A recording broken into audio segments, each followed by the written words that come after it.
the Spirit Matters question and answer week number 4. You guys are sending a great deal of amount of questions. Some I can answer, some I can't. But this week I'd like to have a go at 3 of the questions. And the first question is Andrea Edwards, and she says, as a mother, I love talking about our angel. Others, however, shut off. Hubby, I think, gets upset. And in general, mostly talking to anyone, and if her name pops up, there's that awkward silence, and I hate that. I hate the idea I just shouldn't mention her name. Should I be silent? Andrea, I really do feel for you, because there's not a parent in the world who hasn't been, a bereaved parent in the world, I mean, who hasn't been to that point where people, avoid wanting to talk about your child. Now, the reason for this is though while you were still very much in your grief, a lot of your friends and distant family members, once the actual event has passed and we're into a few months, 6 months or a year, they get to the point where they start to move forward with their lives, and you're still type of like right there in that nightmarish stage of losing your little girl. What I want to say is keep talking about her. Find someone that you know that you're very close to that loves talking about her.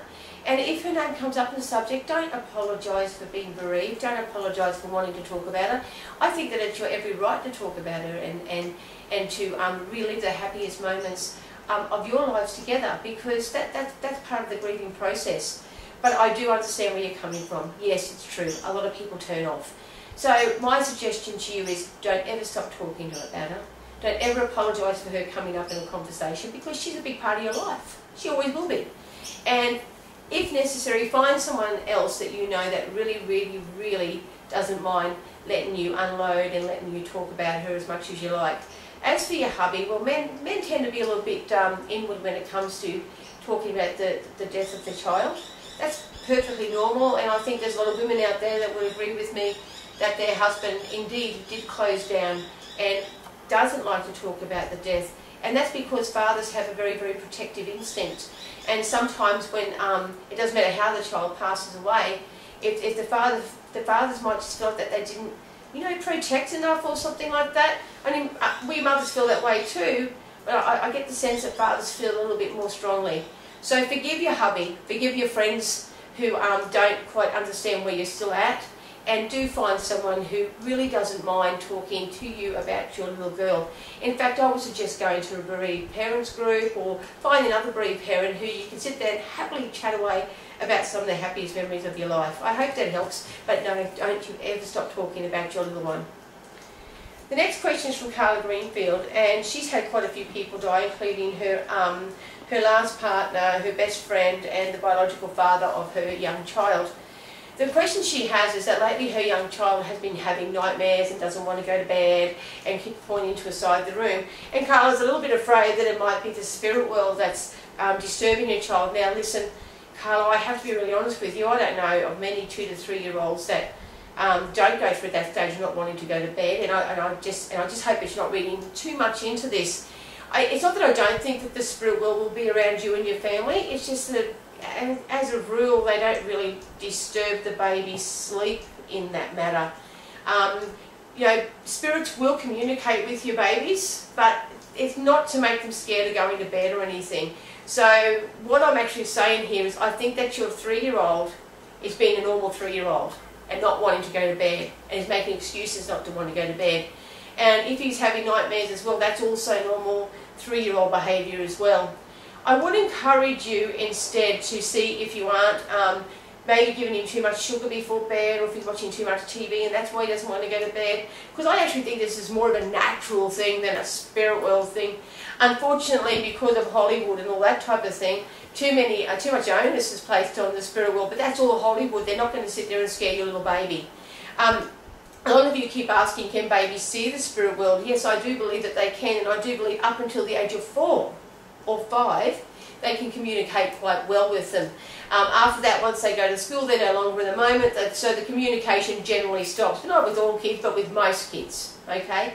So, to answer your question, I would just say that you've got a normal 3-year-old who doesn't want to go to bed, and maybe just a little bit too overexcited before they go to bed. I'd try calming him right down and then put him to bed and see how you go.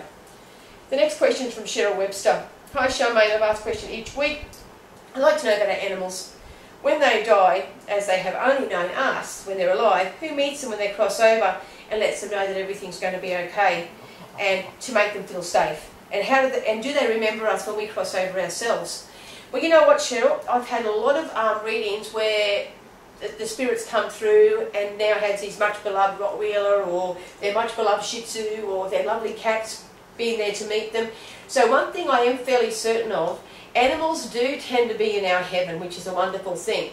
Now as for the meeting thing, by all accounts, any spirit that I've ever actually been lucky enough to communicate with about what happened when they passed over the spirit world is they met with the realm of love and also with the comfort of those gone before them.